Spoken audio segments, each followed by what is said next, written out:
Hello tout le monde, bienvenue sur Viens et suis-moi, écoutez, prête l'oreille, je suis Vaya Prière et je suis très heureuse de pouvoir vous retrouver pour cette deuxième vidéo de la semaine dans notre étude de Viens et suis-moi du Nouveau Testament où nous découvrons cette semaine Matthieu chapitre 18 et 19, Marc chapitre 10 et Luc chapitre 18.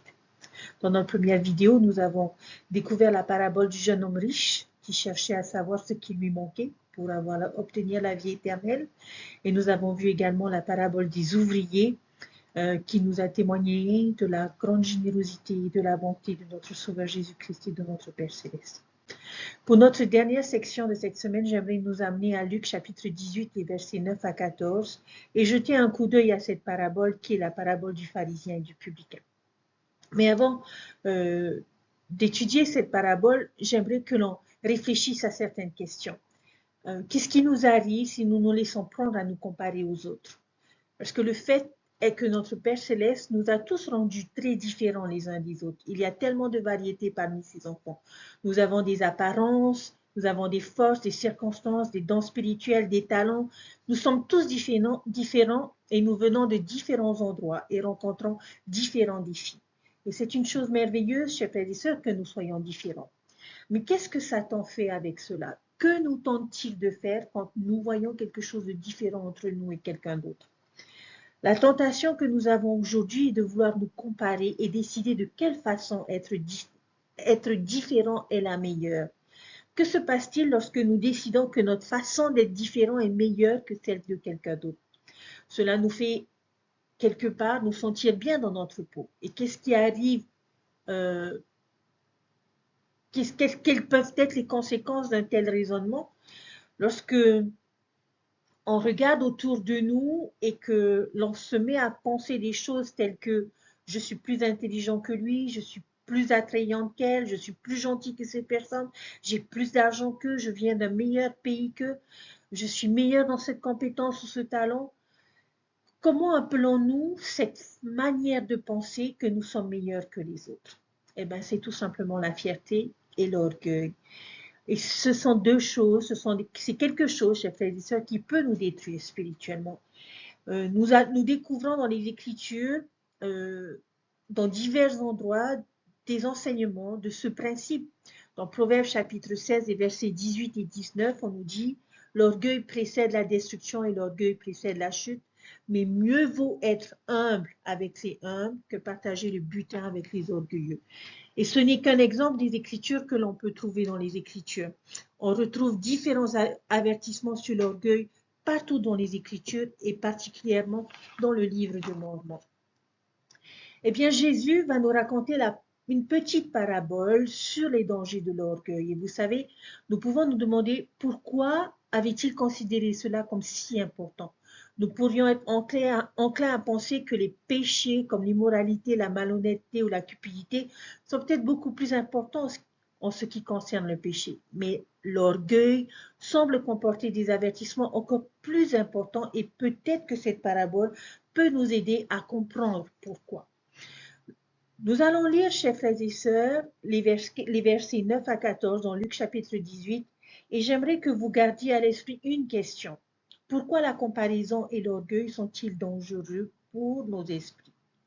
Verset 9, il dit encore cette parabole en vue de certaines personnes se persuadant qu'elles étaient justes et ne faisant aucun cas des autres.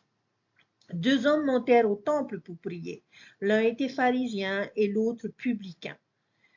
Le pharisien debout, priant en lui-même, « Ô Dieu, je te rends grâce de ce que je ne suis pas comme le reste des hommes qui sont ravisseurs, injustes, adultères, ou même comme ce publicain. Je jeûne 2 fois la semaine, je donne la dîme de tous mes revenus. » Le publicain se tenant à distance, n'osait pas même lever les yeux au ciel, mais il se frappait la poitrine en disant « Ô Dieu, sois apaisé envers moi, je qui suis un pécheur. » Dernier verset, verset 14, « Je vous le dis, celui-ci descendit dans sa maison justifié plutôt que l'autre, car quiconque s'élève sera abaissé et celui qui s'abaisse sera élevé. » Alors, il est important tout d'abord de se rappeler que les gens peuvent devenir fiers de de presque n'importe quoi. L'argent, l'apparence, le talent, l'intelligence. Mais dans quel domaine le pharisien se compare-t-il? La justice. N'est-ce pas intéressant? L'orgueil est si puissant et si destructeur qu'il a même la capacité de transformer quelque chose d'aussi bon et positif que l'obéissance, la justice et la dévotion à Dieu en une mauvaise chose, dans une chose spirituellement destructrice. Et c'est exactement ce que nous enseigne cette parabole. Est-ce que vous avez remarqué l'audience de la parabole? À qui s'adressent ces prières? Il s'adressait spécifiquement à ceux qui croyaient en eux-mêmes qu'ils étaient justes et méprisaient les autres. Et la parabole n'a que deux personnages, un pharisien et un publicain, représentant deux extrêmes de la société juive à l'époque du Christ. Les pharisiens étaient une secte religieuse qui s'efforçait de vivre parfaitement la loi de Moïse. Ils avaient analysé la loi en cases à cocher comme une checklist et de choses réalisables comme des actes extérieurs ou des non-actions qui pouvaient être limités dans un sens jour après jour.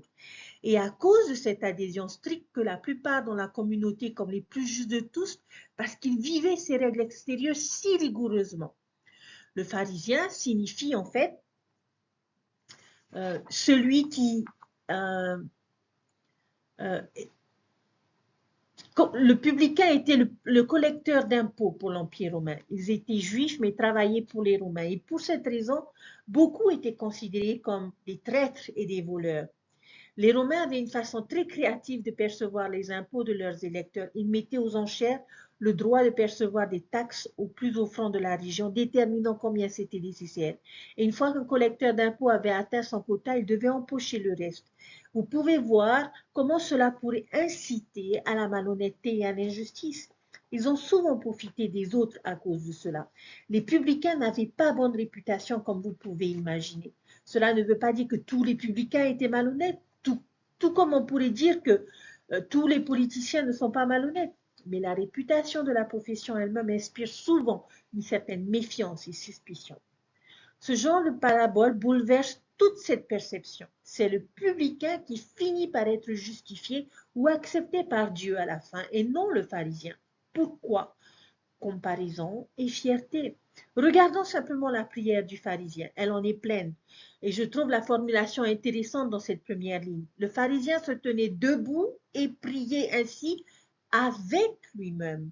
Pour qui était la prière? Dans quelle direction était-elle destinée? Il n'était pas dirigé vers Dieu, il priait avec lui-même. Dieu n'avait rien à voir avec cette prière. C'était une prière égocentrique et orgueilleuse. Je te remercie de ne pas être comme les autres.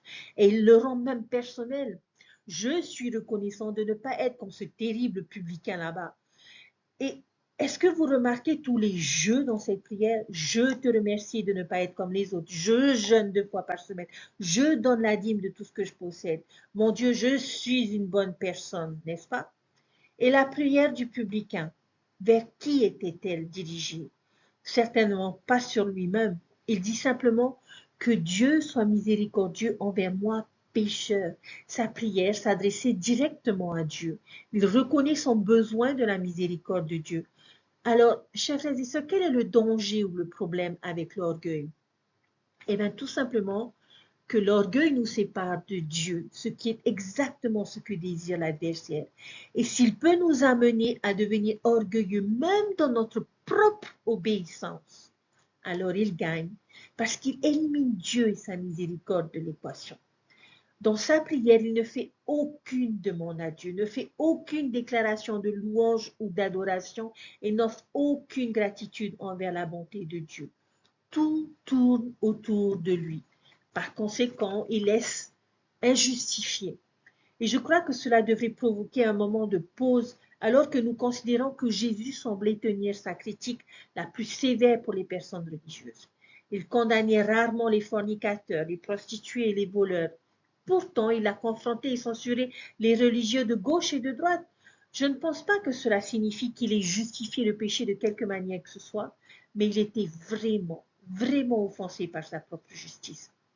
Presque comme s'il disait, de toutes les choses dont on peut être fier, ne prenez pas quelque chose d'aussi beau, pur et puissant que l'obéissance à la volonté de mon Père Céleste et n'en faites pas une excuse pour mépriser votre prochain ou le maltraiter. Chers frères et sœurs, l'orgueil nous sépare de Dieu. Et j'aime la façon dont C.S. Lewis le dit. Il dit, en Dieu, vous vous heurtez à quelque chose qui, à tout égard, immensément supérieur à vous-même. À moins que vous ne connaissiez Dieu comme cela et par conséquent que vous ne connaissiez comme rien en comparaison, vous ne connaissez pas du tout Dieu. Tant que vous êtes fier, vous ne pouvez pas connaître Dieu. Un homme fier regarde toujours les choses et les gens de haut. Et bien sûr, tant que tu regardes de haut, tu ne peux pas voir quelque chose qui est au-dessus de toi. Fin de citation. Nous devons donc, chers frères et sœurs, nous méfier de la fierté car elle peut apparaître presque n'importe où.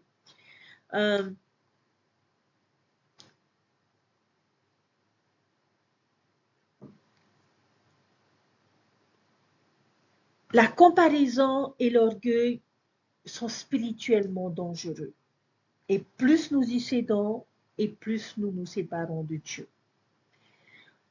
Chers frères et sœurs, l'humilité est tellement essentielle dans nos efforts pour ressembler davantage à notre Sauveur Jésus-Christ. Jésus a toujours été humble. Il n'a jamais attiré l'attention sur lui.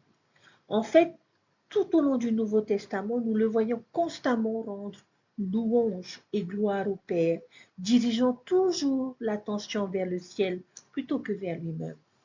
Et s'il y avait quelqu'un qui ait jamais vécu, qui avait réellement le droit d'être orgueilleux, c'était bien notre Sauveur Jésus-Christ, le seul qui ait jamais vécu une vie parfaitement juste. Et pourtant, il était humble. Je prie pour que nous puissions suivre son exemple et que nous puissions dégonfler notre ego plutôt que de le gonfler jusqu'à notre propre destruction. Et comme le publicain dans l'histoire, permettre à Dieu de nous exalter plutôt que de nous exalter. L'orgueilleux, lorsqu'il a quelque chose, n'en tire de plaisir que s'il en a plus que son prochain. Nous disons que les gens s'enorgueillissent d'être riches, intelligents ou beaux, mais ce n'est pas le cas. Ils s'enorgueillissent d'être plus riches, plus intelligents ou plus beaux que les autres. Si tout le monde était de même richesse, de même intelligence, de même beauté, il n'y aurait pas de raison d'en tirer leur vanité. C'est la comparaison, le plaisir d'être au-dessus des autres qui font de nous des personnes orgueilleuses. Faisons disparaître la notion de compétition et c'en est fini de l'orgueil. Quel commentaire intéressant sur le monde très compétitif et donc très orgueilleux d'aujourd'hui. Et pour ceux d'entre nous qui ont reçu la plénitude de l'Évangile, c'est un rappel important que nous devons éviter d'être ou de paraître arrogants ou condescendants dans toutes nos relations avec autrui. Cette parabole nous rappelle à nouveau le besoin d'un sauveur. Notre humilité nous connecte à notre sauveur, comme ce fut le cas pour le publicain, et nous mène sur la voie menant à lui. Il est facile de vivre notre religion comme une checklist en disant « je fais ceci, je fais cela ». Mais ce que Dieu veut, ce n'est pas une checklist. Il n'est pas là pour noter ce qui a été fait ou pas. Il veut notre cœur. Ce n'est pas une routine qu'il souhaite, mais une relation avec lui. Et nous devons nous demander comment entrer en relation avec notre Sauveur Jésus-Christ. Chers frères et sœurs, notre nom de la semaine est le bon maître. Dans Luc chapitre 18, au verset 1, le Seigneur nous enseigne de toujours prier et de ne jamais se relâcher. Dans ce chapitre, lorsqu'on nous parle de la parabole du juge inique qui nous raconte que si un juge inique que l'on vient importuner pour répondre à la demande d'une vierge qui l'importune à plusieurs reprises, alors combien même le Seigneur qui nous aime et a soin de nous répondra à nos prières et il le fera promptement. Pouvons-nous trouver des personnes qui continuent à avoir foi en lui, des personnes qui n'abandonnent pas et qui continuent d'espérer même si nous portons nos difficultés et qui n'ont pas été résolues. Au verset 35, on nous parle de la guérison de l'aveugle à Jéricho, qui criait pour que Dieu ait pitié de lui-même, alors que d'autres essayaient de le taire, mais il n'a jamais cessé parce qu'il a cru et il a continué d'aller vers lui et de croire en lui. Chers frères et sœurs, parfois certaines personnes tenteront de nous faire taire et nous diront d'arrêter de prier parce que cela est inutile. Mais soyons comme cet aveugle et continuons d'élever la voix et de croire en ce bon maître. Au verset 41, le Seigneur lui demande « Que veux-tu que je fasse ?» Dans nos prières, le Seigneur attend que nous lui exprimions nos désirs et nos souhaits. Et nous devons lui faire confiance et lui partager nos expériences. Mais nous devons faire confiance qu'il pourra avoir une meilleure vision et ce dont nous avons besoin et comment nous l'accorder. Si la réponse n'arrive pas de suite, il portera ses fardeaux avec nous et même les portera de manière à nous soulager parce qu'il connaît notre cœur.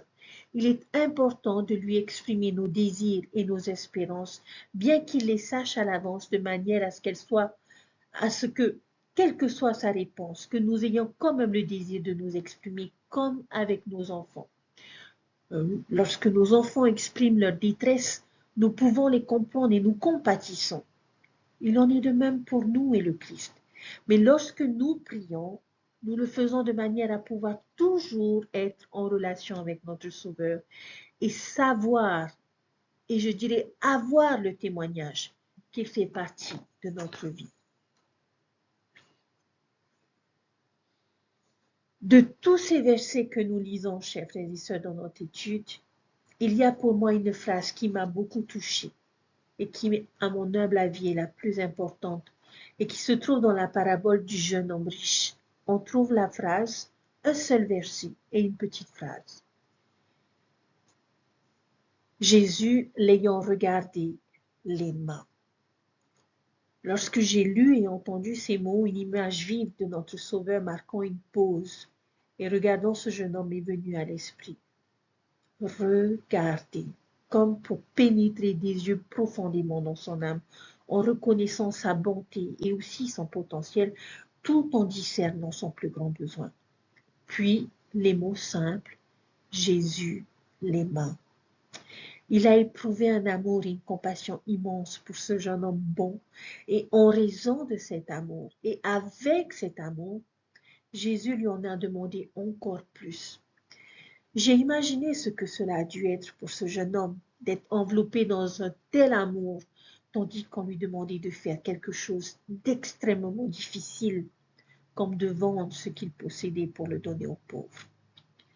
Chers frères et sœurs, nous ne savons pas ce qui est arrivé au jeune homme riche après qu'il soit parti tout triste, mais je suis sûre que Jésus l'aimait toujours de façon parfaite, même s'il avait choisi le chemin le plus facile. Plus tard, quand il a compris le caractère vain des grands biens qu'il possédait, peut-être, et je l'espère, s'est-il souvenu de cette expérience unique avec son Seigneur qu'il avait regardé, aimé et invité à le suivre. Et peut-être a-t-il agi en conséquence. Parce qu'il nous aime, le Seigneur attend beaucoup de nous. Si nous sommes humbles, nous serons heureux de l'invitation du Seigneur à nous repentir, à faire des sacrifices et à servir comme preuve de son amour parfait pour nous. Après tout, une invitation à nous repentir est aussi une invitation à recevoir le merveilleux don du pardon de la paix. C'est pourquoi ne méprise pas le châtiment du Seigneur et ne perds pas courage lorsqu'il te reprend, car le Seigneur châtie celui qu'il aime. Mes chers frères et sœurs, désormais, chaque fois que vous avez l'impression que l'on vous demande de faire quelque chose de difficile et abandonner une mauvaise habitude ou une dépendance, renoncez à des activités profanes, sacrifiez une de vos activités préférées, parce que c'est le jour du sabbat, pardonnez à quelqu'un qui vous a fait du tort. Pensez au Seigneur qui vous regarde et qui vous aime et qui vous invite à lâcher prise et à le suivre. Et remerciez-le de vous aimer assez pour vous inviter à faire plus. Pouvez-vous imaginer Jésus faire cela à chacun d'entre nous? Nous regarder?